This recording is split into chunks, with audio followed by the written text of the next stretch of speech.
locked in. Look at what we have here, folks. To the only show that matters. The cream of the crop. Duke loves wrestling. And there is no one that does it better than your host. I have come here to chew bubblegum and kick ass. The Duke. And I'm all out of bubblegum.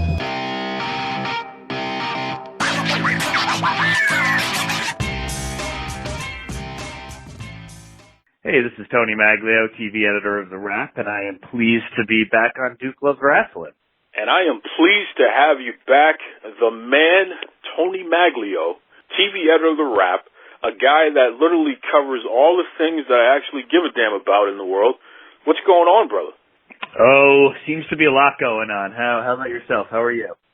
Well, you know, Mags, I'm in Massachusetts, and the governor just declared a state of emergency because of the Bud Light, the coronavirus. So, you know, it's kind of touch and go over on my side of town here. And in fact, we just canceled the St. Patrick's Day parade in Boston, which is... Oh, that's a big deal. It's a huge deal because, you know, we were doing it before they were doing it in Ireland. Is that right? Yeah, the Irish officials have come to Boston for years to figure out how to do this thing because it's a tremendous moneymaker for the municipality, and they've copied our model and they brought it back home and started doing it like we do it. But the point is, this is the most celebrated St. Patrick's Day parade in the world, and we're not having it. Wow, that is a big step. But yeah, I mean, that's in line with everything else that's getting canceled. I mean, all the dominoes are just falling, and really it's just a matter of time before, you know, we hear something, you know, on my end on the TV side. We're waiting to hear about Comic-Con for one example, and while San Diego and the organizers have some time, you know, we're all kind of running out of time when it comes to these big logistical decisions. So, yeah, I don't really anticipate that anything that would involve crowds, let alone raucous crowds, let alone drunk crowds and close crowds, is going to go on as planned. You know, I'm in New Jersey, and I work for a California publication, and, you know, you don't get too much further apart from California, you're Boston, or California and my New Jersey, and we're all in state of emergencies right now, and we're all running out of events. That's the truth, and speaking of running, I mean, that's the biggest issue that we're facing right now because the Boston Marathon is supposed to happen in April. And this is, I think it's the oldest continuous marathon happening in at least America. It might be in the world. I could be wrong about that. But here we go again where it's a touch-and-go situation where there's a strong possibility that the Boston Marathon is going to get canceled. We have people from all over the world who come here for that. It's a major race. But these virus scares, it's affecting the sporting events. It's affecting the moneymakers. And what's interesting is that we just got news that the Warriors game, which is happening tonight, you know, today's Thursday, the Warriors game is going to be played without a crowd. Can you think of too many sporting events like an NBA basketball game, which is being played without a crowd because of safety concerns and things of that nature? No, I can't think of too many events. I mean, at least not, you know, within my lifetime as an adult that pop right to mind. I'm sure there are examples where, you know, the last few minutes of a game had to be replayed and for one reason or another it couldn't be replayed in front of a crowd. I'm certain that there would be examples, but in terms of these major sporting events, I short of, I don't know, maybe in Europe, maybe a soccer game had some sort of a terrorism threat, or, you know, I'm just trying to come up with another version that might, for public safety, get rid of the crowd but keep the professionals in place. But no, off the top of my head, nothing comes to mind, and it's weird. It's going to be super eerie on TV, and it's going to also become the new normal for at least a little while here. And that's going to be very bizarre. It's going to be bizarre for the athletes. You know, I know LeBron at first expressed, you know, how he, you know, kind of displeasure if it went that way. He walked those comments back a little bit, maybe saying he didn't understand exactly what they were getting at, or maybe, you know, he had other talks and now he understands better why it's necessary or important or probable, whatever the case is. But no, it's going to be super weird. It's going to be weird for athlete motivation. It's going to be weird for TV production. It's going to be weird for viewers. You know, when you see what would otherwise be a major sporting event like a Warriors game, that I don't know this one specifically, but I'm guessing it's probably either nationally televised or close enough, considering it's the Warriors in the last few years they've had.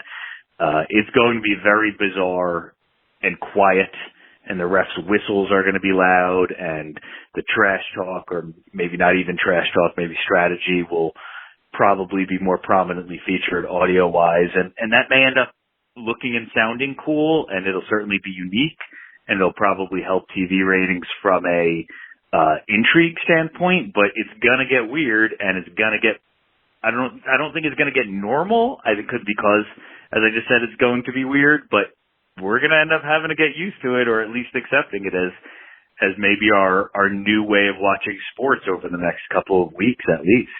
Speaking of sports, and you know, something that's near and dear to both of our hearts, and I know that you've been pretty much on the front lines as far as keeping an eye on this developing situation. Wrestlemania, literally one of the largest sporting events that happens every year, generally speaking, in America.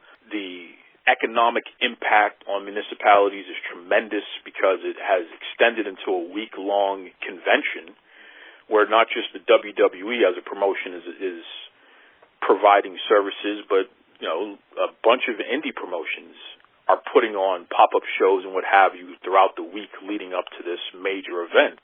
What's your take on this, Mags? How do you think this is going to fall? Do you think that WrestleMania as we know it is going to proceed as usual, or you think we're going to see some major changes here? I think it's inevitable that we're going to see major changes. I'll acknowledge, you know, publicly here that I haven't done a ton of reporting on it because this is all moving so quickly, and coronavirus is impacting the general entertainment world, which I cover TV mostly, so much that, you know, WrestleMania is, you know, it's funny, it's in early April, but it's almost an afterthought. Here we are in darn near mid-May. I mean, we don't even really know how March Madness is going to play out in its opening rounds. So I've asked a couple of people, and, you know, the one thing I've heard is basically kind of a blunt, like, WrestleMania is going to happen kind of thing. But these are from people who have an interest in WrestleMania happening. Now, WrestleMania could happen, just like Coachella could happen. They could just be postponed. And that would not be ideal for WWE. It would not be ideal for Tampa. But it's certainly better than it being totally canceled outright. But I don't know. I don't know how this works. None of us know how this works. This is such a developing situation. I suppose it might matter what number of confirmed cases of coronavirus there are in that specific, in and around that municipality. But the thing about WrestleMania, as you astutely pointed out, and what is very specific to WrestleMania is it's a very international crowd. You know, even if you just watch the Raw after WrestleMania, you get the sense of how international that crowd is. So it almost doesn't really matter where the event is taking place because tourists are coming from all over. And of course, all it takes is one, or all it takes is two. So I don't know what they're going to do. I don't know how you control, or vet is a better word, a massive crowd like that, especially when you and I we could be sitting here with coronavirus and not know about it. We could have just gotten over the flu and that was actually coronavirus. We don't know enough. There's not enough testing and there's not enough information and not enough research yet, right? So what do you do with tens of thousands of people at a major and international sporting event? I don't know. You either say, well, we have to live our lives and, you know, we'll go on and fingers crossed and blah, blah, blah. And a lot of that might come down to, I'm no medical expert, but what the medical experts do come up with in the next couple of weeks. You know, if there's some sort of a cure or antidote, I guess an antidote would be the wrong word, but I don't know that immunization works when we're in the thick of things as opposed to beforehand. So if something like that comes up, maybe something like Mania could go on as planned. Maybe the NBA playoffs could go on as planned. Maybe March Madness, you know, the Final Four at that point. Maybe we'll have a much better handle on it, and we'll be looking back at this scare and being like, okay, good, we got it under control quickly. Or maybe it just gets worse and worse and we cancel all live events. I have no clue. But your point is absolutely right that we're all looking at this as fans. We look at WrestleMania as the super cool Super Bowl of professional wrestling, where all the storylines end up, where all the, the big names come back, where, and what everything has built up to. But in reality, Tampa, Florida, what they're looking out for is it's a humongous employer. It brings so much money to the local economy. My first WrestleMania that I actually attended in person was in New Jersey, and I don't remember the number offhand, but I do know that they released the number, the impact to what they felt the impact to the local economy was, and it's enormous. So there are huge ramifications here, but there's also the ramification of letting it go on as planned and spreading a virus that we're all trying to curb. So anyway, long story short, people I've talked to are still very gung-ho about it. I believe there's some sort of meeting in Florida tomorrow in the Tampa area to figure out what to do about live events. So by the time your show airs, I believe on Friday, right? Or is it Thursday night, Duke? Which one is it? I always caution that Friday by noon the show will be up, but usually I get it up a little early, about 11 p.m. Eastern time on Thursday. Okay, yeah. So as your listeners hear this, we may have an answer, and all of my rambling about WrestleMania specifically, and all my rambling may be null and void. But right now, we don't have an answer, and but we know that it'll be a humongous impact if it doesn't happen. How important is the live crowd? And I'm asking you this on a personal level. Mm-hmm. How important is a live crowd for your television viewing experience when you're watching sporting events, including pro wrestling? I mean, does a live crowd, could they make or break your ability to enjoy what you're watching, or does it not really matter to you? For me personally, I think it is a part of the whole package that has become white noise unless it's like Duke or something like unbelievable, some amazing crowd, Kansas City Chiefs, Seattle Seahawks. But I think it'll be very jarring when that white noise does not exist anymore. Look, having played sports, anyone who's played sports knows that the crowd really does give you energy. And there's no way to replicate that. It's not that LeBron James, Steph Curry, whoever, is not going to play very hard. It's not that AJ Styles wouldn't, give it his all against, whoever, The Undertaker, whoever, without the live crowd. But you can only bring it to a 9 by yourself. The crowd is what gets you to a 10, right? So I think, if I'm just putting on my logical hat here, I think we will see performances that are not as aggressive, not as outgoing, not as dramatic, not as powerful as what we would have seen if there was 60,000 people cheering those athletes on or whatever it is, regardless of what the sport is. But as I mentioned earlier, I do think intrigue level will make it super interesting to see something and have it be very different than what we are so used to seeing. I think in some ways it'll be cool to see those empty seats, but that's maybe the first time or two you catch a sporting event without a crowd. I think after that you're going to realize I really miss the crowd and this is kind of weird. That's a good take. I know me personally, I don't, it doesn't really matter to me, the crowd so much, just because I'm so engrossed in the mechanics of what I'm watching. I'm providing my own commentary. Oh, you shouldn't have done that. Oh, did you see that? Oh, I'm doing a lot of that. Whether I'm alone or whether I'm at a party with a bunch of people, it's still the same old thing. So the crowd and even the commentary so much, I'm not always paying that close attention to it. In fact, sometimes I just turn the volume completely off and provide my own soundtrack because I'm just so engrossed in the action. Whether that be MMA, whether that be WWE, whether that be basketball, it really doesn't matter. It's the same. But that's how my brain works, and I understand that I'm not the average fan because the average fan is really engrossed in the whole experience, not just this one aspect, which is the actual action. So I appreciate your take on that. I'm going to throw something at you. Let me switch speeds for a second here. WWE has experienced tremendous record profits. I mean, just year after year, they're making more money than any wrestling promotion has ever made in history, outdoing themselves for the most part over the past 5 years in particular. Now we're starting to see metrics where they're underperforming. Their live attendance from a general standpoint, their merchandise sales, their TV ratings, which is always the big thing, and I know this is something that you have a lot of insight in. Is it impossible to live up to the expectation that the WWE is going to continue to operate on the highest level that any company has ever operated before? Is it unreasonable to have those expectations?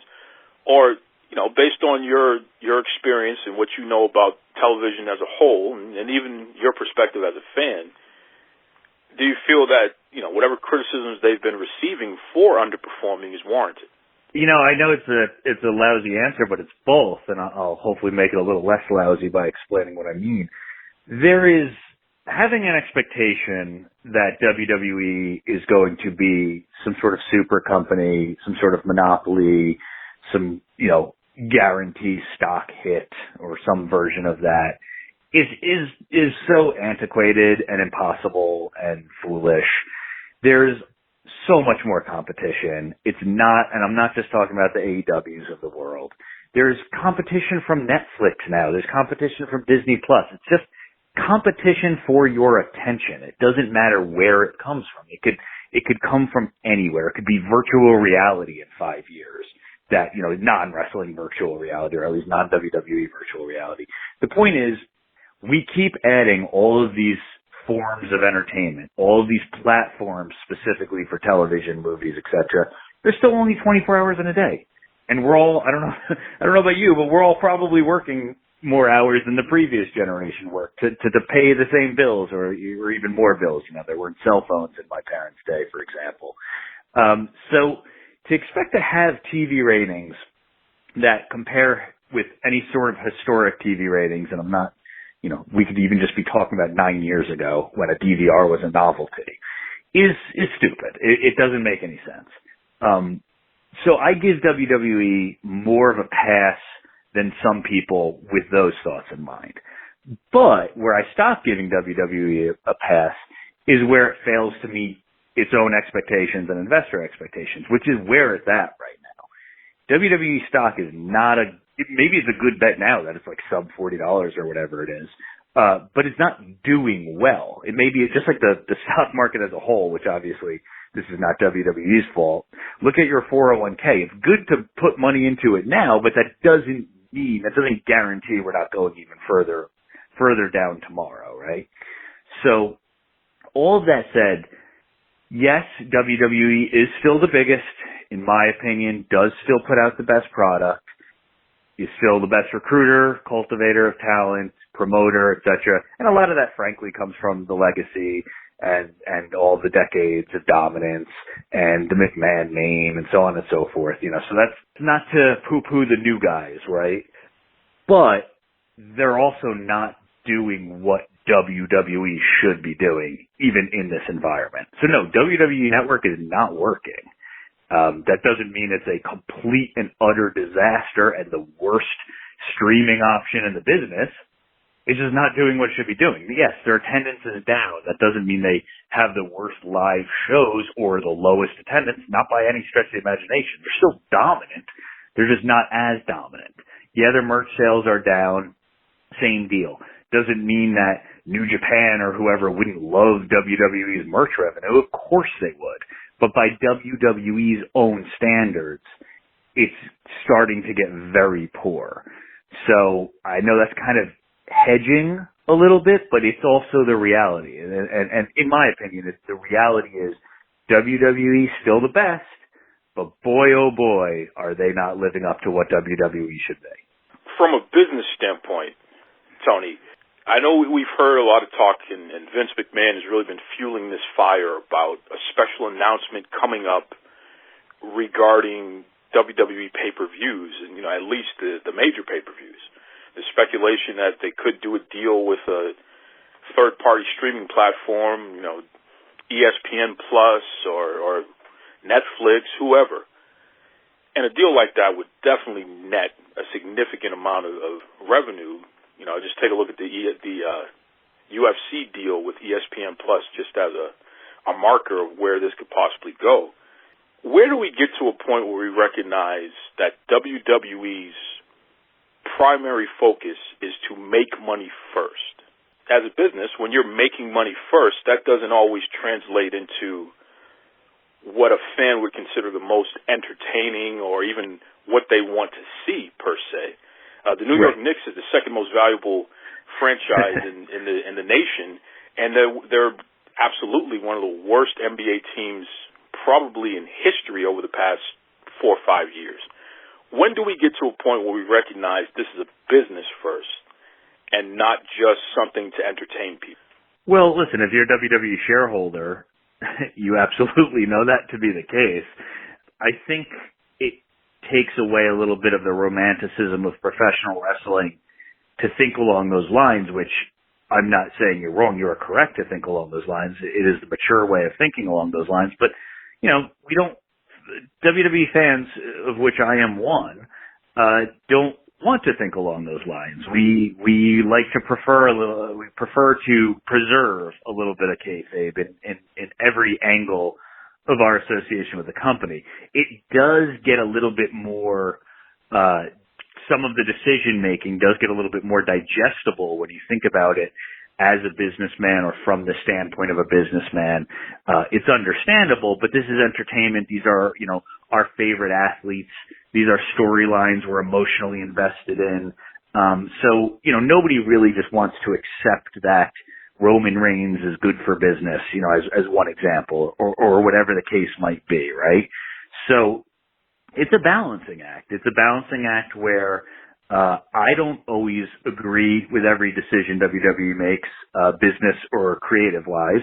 Of course, I'm also not as informed as someone with the last name McMahon, so I may be wrong to disagree with a decision here or there. And I recognize that. But as a fan, it's a complicated thing. I want them to push my favorites too. I like the product. I have favorite wrestlers. I understand it. But I also get that Goldberg and The Undertaker are apparently big draws. I could live my life not seeing them ever wrestle again and remember the good times. That's how I would prefer it.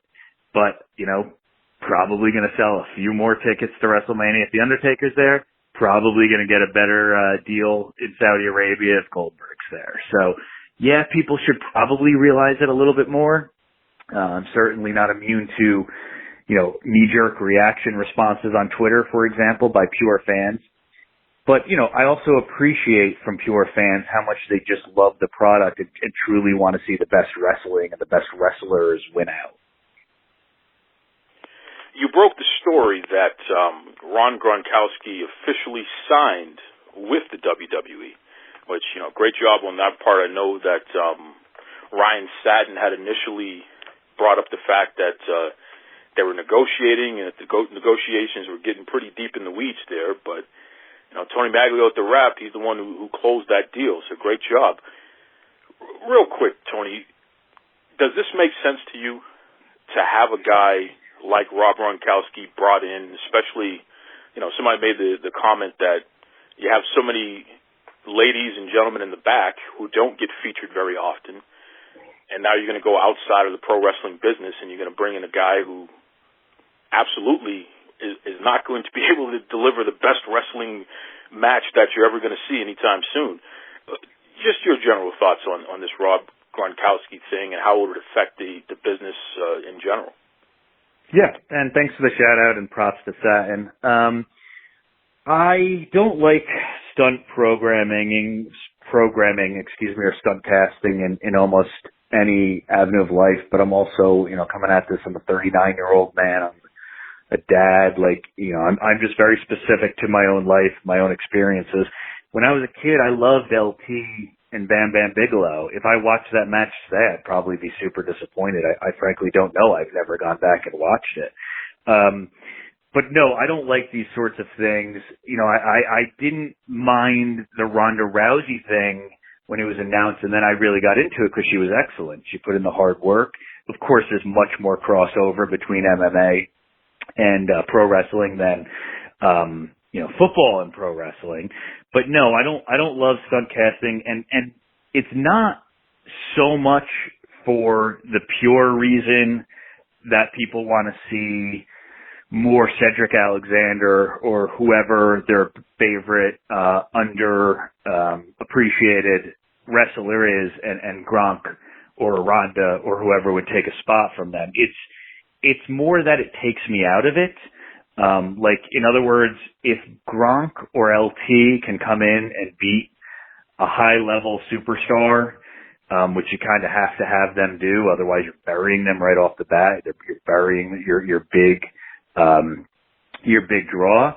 That takes me out of it a little bit. That reminds me that this is predetermined sports entertainment. I was talking on a recent podcast, I don't even remember what it was, about Tyson Fury. And Tyson, who I really like as a personality, and I loved his recent fight. I was just so happy to see him dominate. It was just a great fight. He's just a great character. Tyson Fury is like a natural WWE guy. He's great on the mic. He's big. He's brash. He's bold. He sucked when he went against Braun Strowman. It was awful. And it's not Tyson's fault. Tyson Fury is a professional boxer. He's a dominant, amazing, wonderful professional boxer. And when you take a guy or a girl and put them in a match here or a match there, it exposes the phoniness. It exposes that punches aren't really landing. You know, these guys and girls are not journeymen. They're not, veterans. They're not Dolph Ziggler. They're not insert whoever your favorite long-term professional wrestler is. Doesn't have to be Daniel Bryan. It could be someone way further down the talent list than Daniel Bryan. And it just shows who these people are not. And it just shows how fake it is. And it just lets people remember that this isn't real. And it takes people out of it. And even like, this is a silly anecdote, but like if I was watching with my wife or whatever, she'd be like, that looks terrible. He's not punching him. And it just reminds you that what you are watching is not real, fair combat, right? So all that said, do I like the Gronk deal? No. I don't personally love Gronk, but of course I'm a New York Giants fan, not from Boston like you are. And, but we did beat him every time, so that doesn't bother me so much in the playoffs. But Gronk's a really good personality. He'll be really good on the mic. He looks big and he looks good. That's great. So if he goes the Ronda Rousey route and purely dedicates himself to this as his new profession, even if it's just a one-year profession or whatever, then cool, great. I don't want to see him main event, a pay-per-view right off the bat. But if he dedicates himself to learning the craft, I'm good with that. Anything short of that, I'm not good with. Because anything short of that, to me, is Tyson Fury, who could beat up Braun Strowman if this was a real fight, coming in and beating Braun Strowman in a fake fight. And that completely ruins it for me. Tony, let everybody know, because, what you guys are doing over at The Wrap is just really, really something special. And I've been a fan of The Wrap for years, even before you and I had formally known each other. And I got to tell you, over the past, I'd say 2 years, it's just been tremendous to see the growth and the rededication to even more sports-centric material that I see at The Wrap, and it's been great. Let everybody know, how can they check out The Wrap, and even how can they reach out to you personally? Yeah, sure. Thank you. And that's a very nice compliment. I've always appreciated your support. The Wrap, just simply www, God, I said www so many times. It's just thewrap.com. I'm not super old. I could just say thewrap.com. The Wrap's on Twitter, The Wrap on every social media thing. And as for me, I'm just Tony Maglio on Twitter. You can look for me on Instagram. You're going to be very underwhelmed. Before I let you go, one last question here, and just staying on this point, because I know that, especially over the last, 15 months or so, you have really increased the amount of pro wrestling themed content on The Wrap. Which, it's great to be in a position that you're in because you're able to do that. Has it been worth it for you? I know for me, as a consumer, as somebody who loves to read about the entertainment industry and who wants to know what's going on in television, who is a huge sports fan, especially pro wrestling, I have absolutely loved real journalists covering pro wrestling from a real journalistic standpoint and giving me information that I really am not going to find anywhere else. And then even when you have interviews, you're asking questions that your typical, I hate to say the word, but dirt sheet, they're not thinking of even asking the type of questions that you're asking and your team is asking. So from a consumer standpoint, personally, I have loved it, and I appreciate it, and I just thank you and the entire team over at the Wrap for what you've been doing. From your standpoint, as a guy who has to manage all this stuff, has the increased wrestling content on the Wrap, has it been worth it? Yeah, it has been, because there's an appetite for it. And while I don't write things for clicks, and I certainly don't write things, that I hope nobody would accuse me of writing anything that falls under the clickbait headline, let's be realistic. Just like WWE needs to sell Roman Reigns shirts to make money, the Wrap and every other website on the planet needs to make advertising revenue through clicks, through reads, through shares, through whatever, right? And we have other venues, other avenues of revenue, much like WWE does, but that's still it's dwindling for everyone on the internet, but it's a primary source, or at least a source of revenue, right? So from that standpoint, yes, but really beyond the revenue standpoint, as I'm not a officer at the company, just as an actual journalist, yes, also there's an impact there because people have anytime somebody wants to read what you're writing about, it's always much more fulfilling, much more rewarding, considering, the effort or the time that it takes to report out stories, to write stories. So it has been worth it for me personally. It does come at a cost, and the cost, and nobody feels sorry for me, you don't have to at all, you shouldn't, is that there are only so many hours in the day, right? So, while I could be dedicating the time to reporting on, Wrestlemania versus reporting on, For Life, the ABC show that 50 Cent produces, for example, there's always a give and a take, right? At the very beginning, when I was here and I was kind of rising a little bit, and I started doing some wrestling reporting, I am not shy about saying that, my editors really weren't into it because it was wrestling. But what they failed to see at first, and they certainly see now, and I credit them for that, is pro wrestling, as you know, is a very big piece of an enormous television pie. So I approach it as I would approach reporting on NCIS. It's just more fun reporting on wrestling than NCIS. So it has been worth it. It's sometimes more difficult for me with what I am expected to do in terms of sourcing and, just journalism versus, as you put it, a dirt sheet. But at the same time, look, I still read the dirt sheets sometimes, and they get great news that I couldn't get, and they have really good insight as well. So, we're just an alternative source. We're a different kind of publication, and we write more about ratings than, maybe your average dirt sheet would. And they write more about rumors than we would. And there's an appetite for both. So it's been rewarding for me, fulfilling for me. Hopefully the fans, like yourself, kind of recognize what we can bring to the table versus, some of the other competition. It is always a pleasure to speak to Tony Maglio of the Wrap. Just a great guy. Great guy, knows his stuff. And what's important about speaking to Mags is that as the TV editor of the television and Hollywood trade publication, The Wrap, he's a legitimate journalist, right? He's responsible for an entire team of journalists. He's a journalist himself. He went to school for that stuff. He studied it. He knows his craft, and it shows in the quality of his work.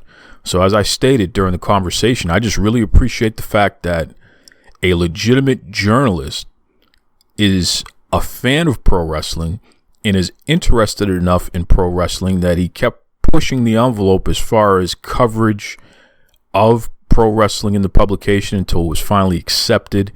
And now it's a major part of what they put out on a regular basis. So again, thank you, Tony Maglio, for joining us. Great stuff, man, as always. And hey, folks, welcome back. Welcome back to Duke Loves Wrestling podcast, the show about pro wrestling and everything else. And you know that everything else this week is certainly this coronavirus, this COVID-19 stuff. We can't get away from it. It's affecting every aspect of life, no matter where you are in the world. It's just the truth. Everyone's impacted by this. In fact, there have been some developments since I've spoken to Tony. Major developments have happened since we had that conversation. The NBA, they just, for the time being, they've suspended their season. So we'll get more information, but two NBA players have tested positive for coronavirus since I've spoken to Tony. So that's just a major development there. NBA, Major League Baseball, NHL, everybody, including Disneyland, everybody is suspending operations for the time being because we really need to contain this coronavirus stuff. And one of the best ways to do it is to limit large assemblies of people. And when you get large gatherings of people, that just promotes possible spread, and we just don't need those kind of problems. So really interesting stuff. In fact, I'm going to take a quick break, and when I get back, I'm going to have Big Vito Lograsso on the line. He's going to weigh in because we finally got an answer, at least up to this point, about Wrestlemania, and this may shock some of you out there. So take a quick break, come back with Big Vito Lograsso. Hi, this is Earl Oliver from Sully Finish Wrestling. This is Raj Geary with WrestlingInc.com. This is Sean Reed, boxing writer and undercover low-key wrestling fan, and you're listening to Duke Loves Wrestling. Woo!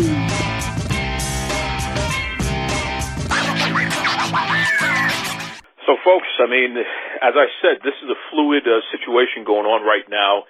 As it stands this afternoon, the state of Florida, their governor has asked that large assemblies not happen in the state in the immediate future here, because of this whole COVID-19, this coronavirus concern. WrestleMania is scheduled to happen in Florida, and at this moment, up to this moment, they have not officially given any plan as far as canceling or changing the venue, scaling it down, nothing of the sort. Our friend Big Vito Lograsso has just put up an amazing Facebook post. It's going viral right now, where he shared some passionate words there and a real strong take on behalf of not only the wrestlers, but even as a fan as well, just the implications of something like this, of not making it clear what they're going to do about this event. So, Vito's my buddy. I had to bring him on and just talk about this real quick. But I want to encourage everybody, stop what you're doing. As you're listening to Vito talk, please pull up Facebook. Go to Vito Lograsso's Facebook page. And, in fact, I'll share it on the Duke Loves Wrestling Facebook and Twitter and what have you. But I want you to go directly to this post, Vito's post, and share it. Let's get this momentum going here because this is serious. This is a serious public safety issue here where you're talking about an event where you could have 100,000 people potentially, and you're going to do that when we have literally a pandemic happening right before our eyes. So without further ado, Vito, welcome back to the show, and thank you for that Facebook post, man. Hey, Duke, how you doing? And hello to all the sculptors out there, the Vito Knights. I'm telling you, Big Vito has always these great prominent words. And I'm never a man to mince words and always speak my mind. I speak from the heart, and people appreciate that I'm a straight shooter. Duke, how are you doing? You doing okay? Vito, I'm over here. I'm doing fine physically and emotionally, but I got to tell you, man, I'm very concerned. I'm worried about all my friends and family around the world.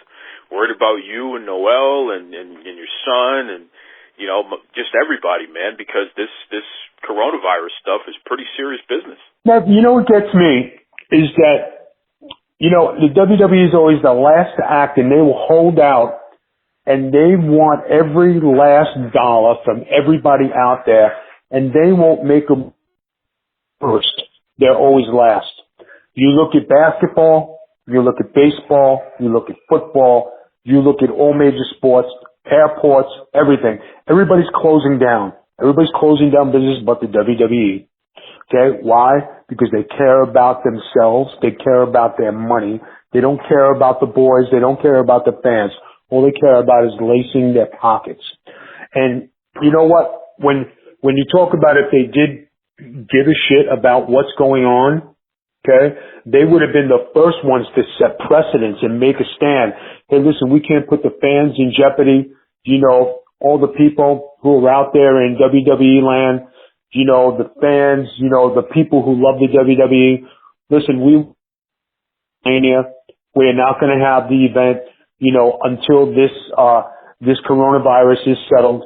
You know, we're just thinking of you. If everything is for the fans, how come they didn't close the event? How come they're making everybody risk everything from overseas, and people come from millions and millions of miles away from all over the world just to go to this great event called Wrestlemania, which is a great event, which is probably the show of the year. But when you have something major like this, why are they last?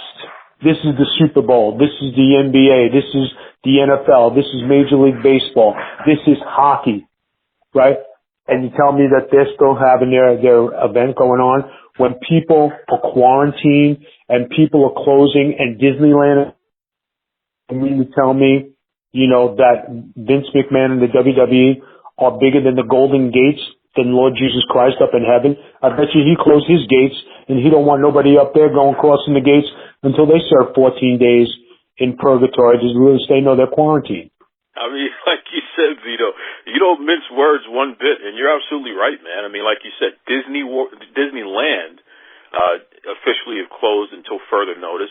The NCAA, I mean, March Madness is officially put on hold. They just suspended all of March Madness. The NBA, and you know what gets me hot about that? Okay, because St. John's, who's in the Big East tournament, they were winning at halftime against Creighton, and they had a great chance to beat that team because they just beat them last week. Okay, and St. John's, they beat Georgetown, their arch rival, the day before, and they had a chance to be on the bubble for the NCAA tournament, and they shut them down at halftime. That pissed me off. Well, listen, are you doing a heel turn now? Don't pull a Vince McMahon on us. Thank God. No, I'm not. I'm mad.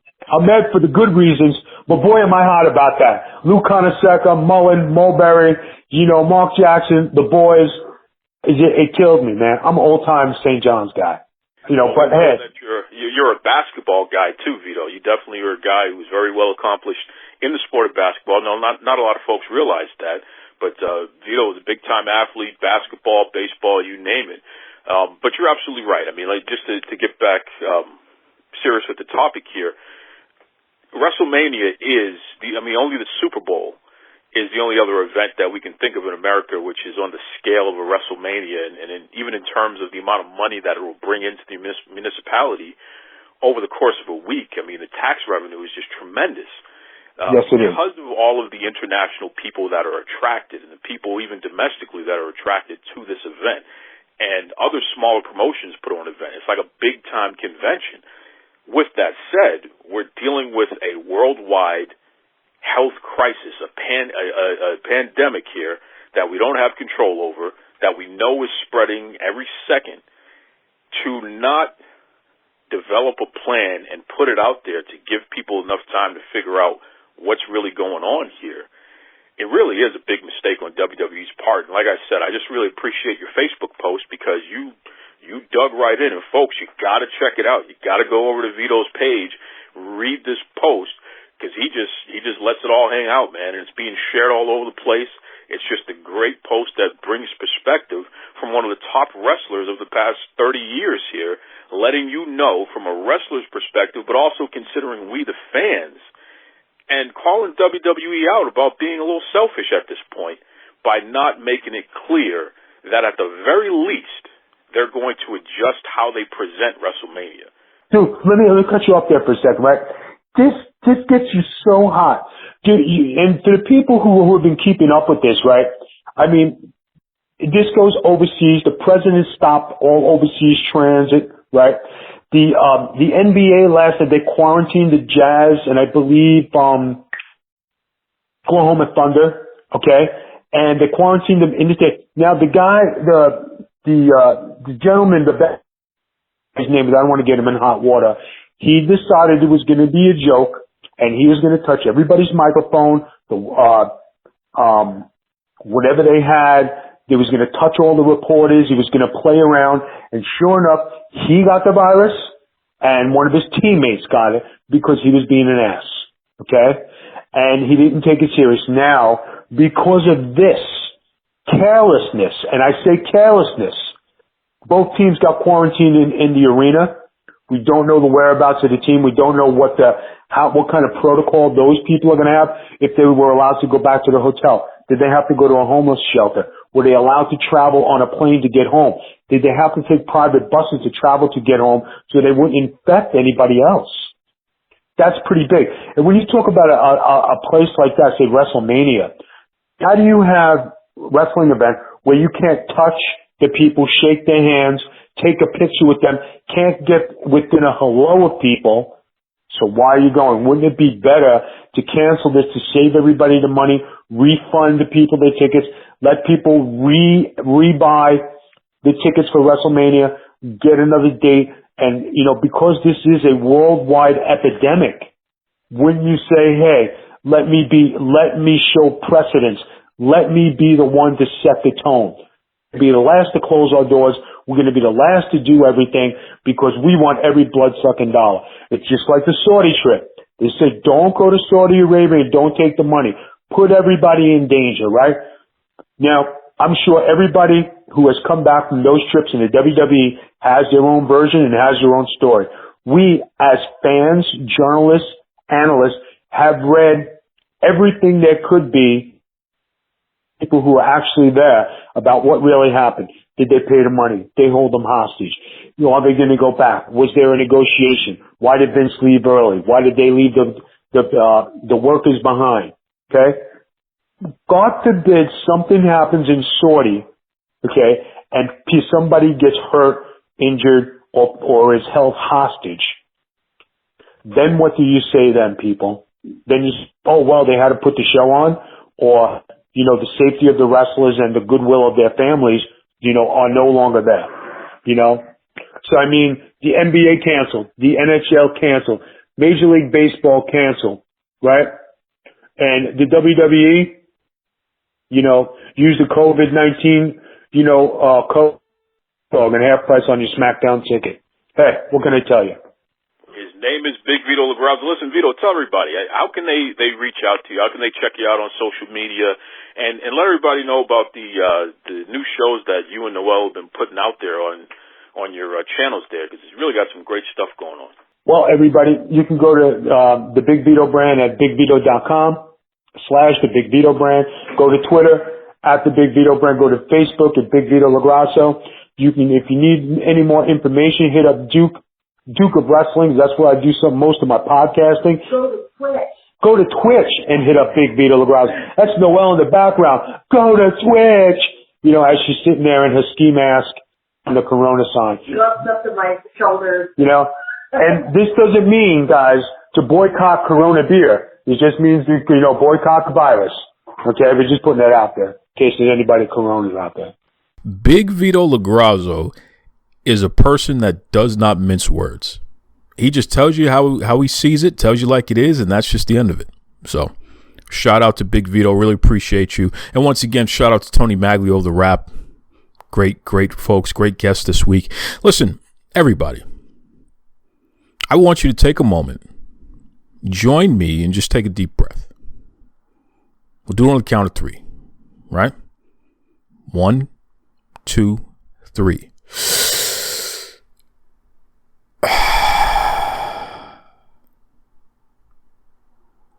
Okay, just take a deep breath. These are definitely strange times right now in everyone's lives. And I respect the fact that there are many of us out there who, we don't necessarily respond well to changes in life and panic and things of that nature. I understand that. Respect it. And if you're one of those people, you should not be ashamed or feel bad about it at all. You're a human being. You have feelings.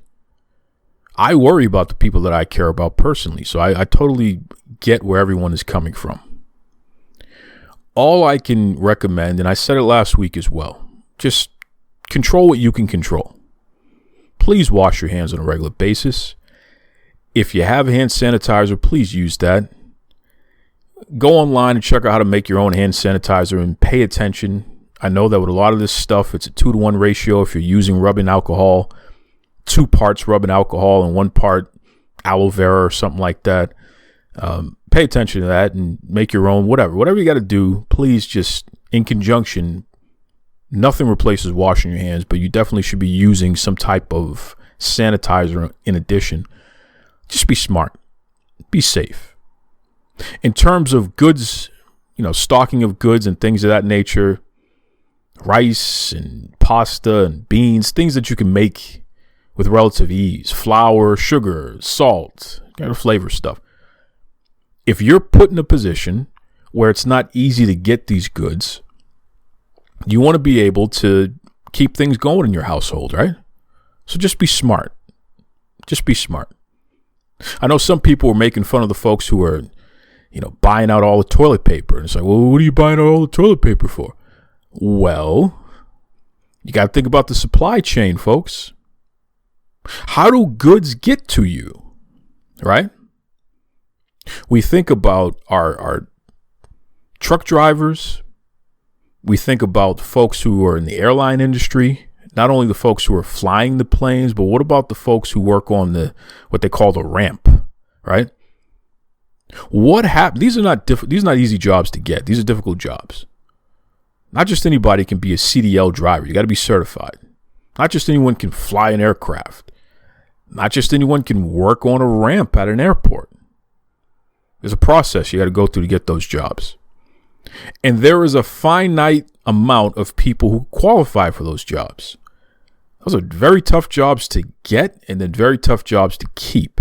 And when you have to replace someone in those jobs, it takes a while.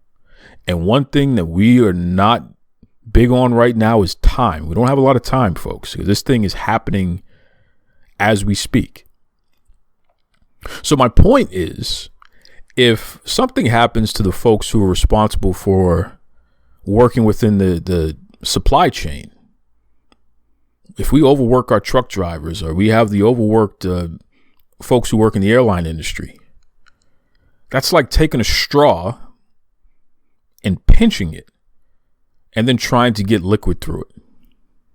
It's going to slow things down, and it's inevitable. It's going to happen. So if you have the opportunity to get what you feel is essential and stock up on what you and your family needs right now, I'm going to tell you the complete opposite of what everybody's telling you. Everybody's telling you don't do it because, you're keeping it away from the people that need it the most. I don't believe that. Do it. Stock up on what you need. And then you can start talking to who you need to talk to, and you can, trade. Right? If your neighbor down the street that you have a good relationship with for one reason or another, maybe your kids are in the same sports league or something. If that neighbor has the hookup on the water and you have the hookup on the toilet paper, then hey, we can share in resources, right? I know that sounds crazy right now. Because it's like, come on, Duke, it's not that bad. But we don't know where we're going with this. I'm in Massachusetts, man. We're moving the Boston Marathon. We canceled the St. Patrick's Day parade. We got schools closing. We got all kinds of crazy stuff going on. Who knows where this is going to go a week, 2 weeks, 3 weeks from now. I would hate to be in a situation like Italy. And shout out to my listeners out in Italy. You exist. I checked the numbers. We definitely have some listeners out in Italy. I would hate to be in that situation, and my heart goes out to all of you, because that's tough. You have the medical professionals who they're just completely over capacity. They cannot take care of everyone, so they got to make decisions. And one of the decisions that are being made, and this is something that I read, is that the folks who they feel they absolutely can save and who will thrive and live, those are the folks who are getting priority. And the folks who, may not have that much more time left on this earth, who may be far gone, you got to make the decision, maybe we're not spending the resources on them. And that is terrible. People are playing God in that situation. It's unfortunate. But this is what can happen when you're not prepared for a pandemic. And really, no one's prepared for it. But we do the best that we can. So again, I just say to you, just control what you can control. Be smart about it. Quarantine yourself for the 14 days if you feel, itchy throat, or if you come into contact with somebody who tests positive. Be smart about it, please. Protect yourselves, but also protect everybody else by protecting yourself. It's the best thing you can do. I'm going to keep putting out materials out there, folks. And you would hope that the entertainment industry as a whole, and that, podcasts are part of that. You would hope that we would be an escape from some of the challenges in real life. And for sure, I try to do the best that I can with that. But just keep in mind, folks, that this stuff is impacting us. This show, Duke Loves Wrestling, it is a news show, providing you the top stories and analysis in the world of professional wrestling and everything else. This is a news show, so you are going to get facts. When you check out my Twitter account or the Facebook account, I'll throw in some funny stuff and get into a debate with some of you and post my favorite matches and try to be a little silly. I'll keep that train going, man. No two ways about it. But I'm also going to update you on this coronavirus stuff and how it's affecting the pro wrestling industry and beyond. And I feel like it would be irresponsible of me not to continue to talk about this, because I talk about everything else. That's what I've been doing from the beginning. Why would I stop now? So, as always, be kind to yourselves, be kind to others. Let me just say this last thing here, because this is important. You folks have heard me throughout this year talk about this Navita's Organics and the great products that they have. The cacao powder, which I put in my coffee. They got the matcha lattes. They got the turmeric latte. They got the maca powder, Focus, Detox. They got all these different superfoods and what have you. Stock up on stuff like that too. I definitely encourage you to check out Navita's Organics, because that's stuff that I personally consume and that I enjoy. But it's not a bad idea to get yourself some of these superfood powders and things like that. Stock up on some of this stuff, and more importantly, start taking it now, right? Get yourself a supply that'll last the household a month or so. Start taking that stuff now. You can't get enough vitamins right now. You can't keep your immune system strong enough right now. Just keep that routine going, man. Take your allergy pills. I know that sounds a little silly as well. If there's a 24-hour allergy pill, take that. Do these things. Trust me. Do these things. Get your vitamin C. Get your potassium from your bananas or what have you, or your avocado. Do these things, man. Do what's best for you and your loved ones. Keep yourself healthy. And again, if you feel like you may have been compromised or that you're starting to feel under the weather, do the right thing. Quarantine yourself. Stay away from the elderly. Stay away from the folks who may have weakened immune systems. Do the right thing. I'm counting on you. I'm challenging you. I'm begging you. Please do the right thing. So once again, be kind to yourselves. Be kind to others. This is the Duke. Bye-bye, everybody. This is Tony Schiavone, and we're desperately out of time on Duke Loves Wrestling.